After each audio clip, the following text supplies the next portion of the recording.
On to one of the most competitive classes in Super 1. It's TKM Extreme with Sproat and Patterson on the front row, England and Ferguson on row 2 from Owain Rosser, Grant Engeley, and the O-Plate James Ogden starting at the back of the grid. Not big numbers, but big on action this class, as away we go into the first corner, and Kyle Sproat has already got himself out into the lead. Here comes England, has a look, doesn't quite make the move stick, and the rest of the field all through the first few corners cleanly. That's James Ogden, the O-Plate British Open champion. He might expect to be at the head of the field this year, winning this championship as he moves up to third place through the first inside hairpin, but looks like he's lost it straight back. He might have expected to be battling with Joe Forsdyke for this championship. Forsdyke, of course, unfortunately, Jake, has got himself a job and left karting. Looks like we may not see him again. That's unfortunate as Ogden gets third place back, but as it's turned out, Ogden is not competing with Forsdyke for the championship and hasn't been all season. It's Matt England on the 10, Kyle Sproat on the 6 for Litchfield Motorsport out front. But Matt England, it seems to be this year, is in his second season in Super 1, who seems to be providing the established guard with their biggest challenge this year. And the established guard in this case, of course, being James Ogden. Disappointing numbers this weekend, Jake. Just 7 in what has been, as you said earlier, one of the most competitive classes in karting at Super 1. Yeah, there's a lot of reasons why things have gone astray in terms of the numbers for this class, but as we can see, the quality of the racing has never diminished in TKM Extreme. It just seems such a sorry sight to see so few drivers competing at this level as England goes up the inside, takes on Kyle Sproat and moves into the lead. That's exactly what you were saying about Matt England being the new fight to the established guard. James Ogden there, the class and motorsport, the O-Plate in third position, closing up on these two. Let's not count out the two drivers behind. Owain Rosser on the 53, and then behind is Al Patterson, the 29. So there is a very close-knit battle in this championship despite the lack of numbers. But there's several reasons for this, Alan. Well, not least, the number of licence holders in MSA karting has declined for several years, to be honest. When we interviewed Colin Wright from the Association of British Kart Clubs last year at Rissington, you remember Colin said that karting per se is still very strong. So we see Owain Rosser there on the 53 for Jade Karts. Sproat makes his bid for the lead and makes a nice clean move, drops Matt England back to second. Colin was saying that karting is still very strong in terms of overall numbers in the sport, but MSA licence holders have declined, and I know we had a discussion and I've said before what I think about that. I think the time for tweaking and fiddling and knocking £5 or £10 off an ARCS pack and licence fees, I think those days are over. I think we're at the point now where I think the MSA has to bite the bullet and say, you know what, ARCS packs are free, licences are free. Come and get an MSA licence, experience MSA racing not only at this level but at club level, and get people back into the sport racing at MSA club events. I really want to see them do that.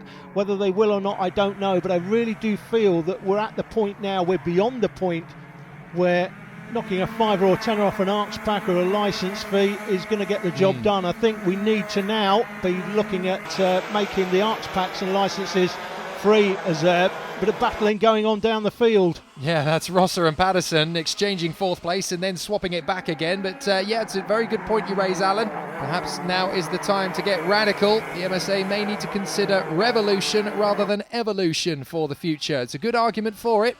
We need to get more MSA licence holders back into the sport and allow people to experience MSA racing. They're doing a lot of independent kart racing around the country. You've got MSA clubs with more entries for their independent kart races than they have for the MSA races. That can't be right. We have to address that, and I really do feel that the MSA have to take that long-term view. Yes, they'll lose money in the short term, but in the long term we can get them back. We need to encourage people back into MSA racing. They're still out there racing, but they're not doing MSA events, and that, of course, is what we need to see. We need to see more licence holders so we can have more entries, not only at this level, but at club level in the country as well. Well, I don't want to terrify any of the TKM Extreme runners out there at the moment, but somebody actually had a conversation with me the other day saying, Jake, have you ever gone in a TKM Extreme race? I went, well, no, I haven't actually. It sounds like it could be a fun idea. So, well, let's have a conversation. Let's get you out there. I'm slightly nervous now as to whether that's actually going to happen or not, but it does seem like a really good idea in this class. But here's the issue. you as a commentator, if you wanted to do that, do you have an MSA license? I'm going to need to get one. Right, so you would have to spend all the money on a pack, all the money on the license. It would cost you a significant amount of money just to have a go. Very good point, yes. I suppose that does put a lot of newcomers to the world of Super 1 off it because of the way that the MSA license packs work. I suppose that is a good argument. Up the inside now, here comes Patterson, making the move to Rosser. That was a very convincing dive for the inside. And let's see, has he made the move stick? Yes, that's more like it. He has got through into 4th position, and this time he has well and truly made the move stick, but we're not done at the front because Ogden, the O-plate, is still trying to reel in Sproat and England. England is now sat in 2nd position on the gearbox of Carl Sproat. He's just waiting for his opportune moment. Here is Alex Patterson, privateer, running in front of Rosser, just holding on to his guns there in 4th position, with Rosser trying to find a way back through. Al Patterson, of course, with local knowledge, he is the home favourite in 4th position in this class. So let's see if he's able to get on terms with the 3 men up front once more. Sproat still just in front of Matt England. And England, he's being sensible here, isn't he? Sat in 2nd position. He's just waiting for his moment. This is what we see so many drivers in so many classes do. You're in 2nd position. You're breathing the exhaust fumes of the kart in front. Do you go for a gap? No. Oh, Patterson just disappeared on the exit of the final turn. Patterson went off the road and he's now dropped back into 5th position. Let's have a look. There's Rosser. There's Patterson. He made a big mistake into the final turn. So he is now down to 5th position. But what I was mentioning was that England is just going to sit there in 2nd position. He's going to follow Sproat. He's not going to push the kart too hard. He's going to wait till 2 or maybe even 1 lap to go to make his ultimate move for the victory. I wouldn't be waiting till 1 lap to go. I'd want to be doing it before then. Certainly 3 laps to go, perhaps the time. But to be fair, we know Matt England from this season. He's a changed driver this year. He's obviously the TKM Interclub champion from a couple of seasons ago. That's how he won his scholarship last year to race in Super 1. Great to see him back this year and really right at the sharp end of the field. And I wouldn't say he's a changed driver necessarily. His performances are right at the front. He's winning races now, which he wasn't doing last year. But he will want to get past Carl Sproat if he can, the first possible opportunity. Obviously, at the moment, I just don't think he feels that the opportunity is there. He doesn't want to make a silly move, end up taking Carl Sproat off and then getting excluded from the race and ruining his championship ambitions, because at the moment, I would have to say, Matt England is probably the bookmaker's favourite to win this title this season. Well, one man who wouldn't mind that in the slightest is the man sitting just behind them down the road, James Ogden in the O-plate. He's probably thinking, well, actually, Matt, you can go for a move if you want, because if you two tangle, that's a perfect victory, just wrapped up neatly in a nice little bow and handed to me on a silver platter. But no, that's not the way things work in TKM Extreme. They are very mature, very disciplined racing drivers, and if Ogden wants this victory, he's going to have to roll his sleeves up and wrestle them to the ground for it. He's going to have to catch them, but of course at some point Matt England's going to go for the lead, and when he does, watch that gap there, which is 12 kart lengths at the moment. Watch that gap close extremely quickly, and James Ogden is wise enough and experienced enough to know that as soon as he goes for that move, he's going to close that gap. He's going to close by half the distance, and then if England makes a move and the 6 car Carl Sproat makes a move back, he will be right on the back of them, right in it, close enough to win it. Well, England has actually fallen off the back of Sproat by a kart length or two, and that's, I don't know whether that's intentional or whether he's just kind of taking a moment to himself to just ease himself back into the fight for the victory. He doesn't want to be too far away from Sproat, because when we get to 2 to 3 laps to go, it's kind of counting down the laps and waiting for the moment now for Matt England, but he doesn't want to fall too far behind him. But there's that balance, isn't there, of pushing the kart enough so that you can stay with the race leader, but then if you are doing that in the wrong parts of the circuit, you end up overworking the tyres, pushing the kart too hard, and you don't have the energy left in the machine to get the move done in the last couple of laps. So it's a bit of a fine line. The full race distance is 15 minutes and 1 lap. These are the highlights, of course. So a lot depends when you're doing 15 minutes and a lap. You need to have relatively low tyre pressures to last the distance. The earlier heats I think it's 10 minutes and a lap, so you have to adjust things for the final to take into account the longer distance. I know way back when, I remember winning club meetings and big race meetings at Three Sisters when we were in Minimax years ago, and we were running £7 on the front, £5 on the rear, and we would win often by the length of the straight in the longer races. And I'm not sure I think that might be the first time I've ever mentioned that. So, I was just going to say, you've just given away a massive secret to anybody racing. Yeah, we're not racing anymore though, so I don't really care now.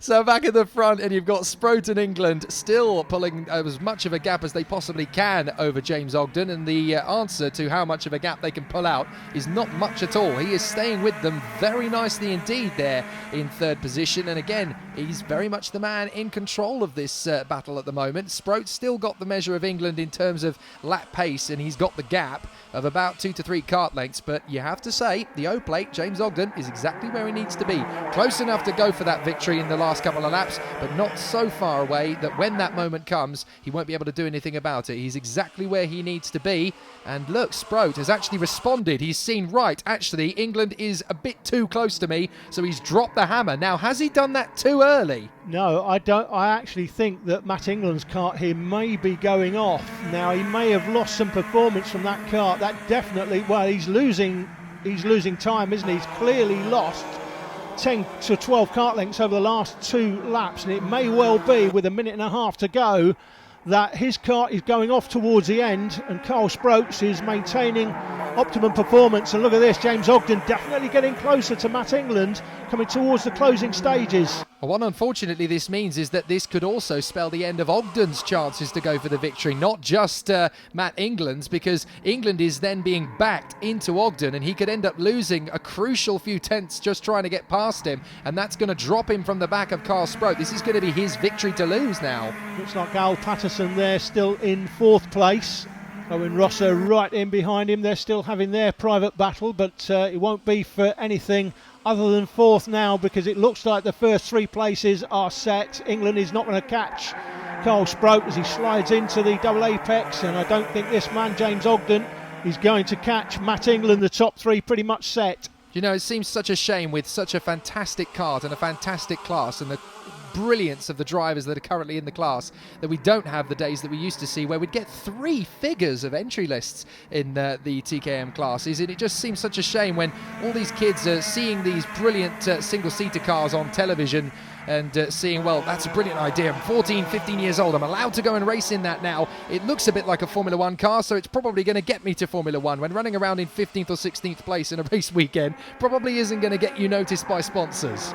No, and I think we mentioned in an interview recently that if you're a dad or a mum and you offer your kid the opportunity to go and race a car at the age of 13 or 14, what do you think they're going to do? Do you think they're going to say, no, let's stay in karting, or can I go to school tomorrow and say, well, next year I'm racing cars at Silverstone and Alton Park? But let's point out that drivers such as Jenson Button, Anthony Davidson, Lewis Hamilton, all world champions at international FIA level, had the opportunity to switch to cars. They stayed in karts. Look where they are now. Top of the tree in world motorsport. Stay in a little bit longer and you are still going to get there. Carl Sproat into the last lap then. Fastest lap of the race here at Larkhall, and he is still running in the front of the field. Down the back straight once more, and it's absolutely plain sailing. Matt England, unfortunately, the challenge did wane, and he is now there in 2nd position, just hanging on in front of Ogden. Look at Ogden. He's still got his sleeves rolled up. He's still trying to close up on Matt England. This is what we love about Ogden. He never, ever quits.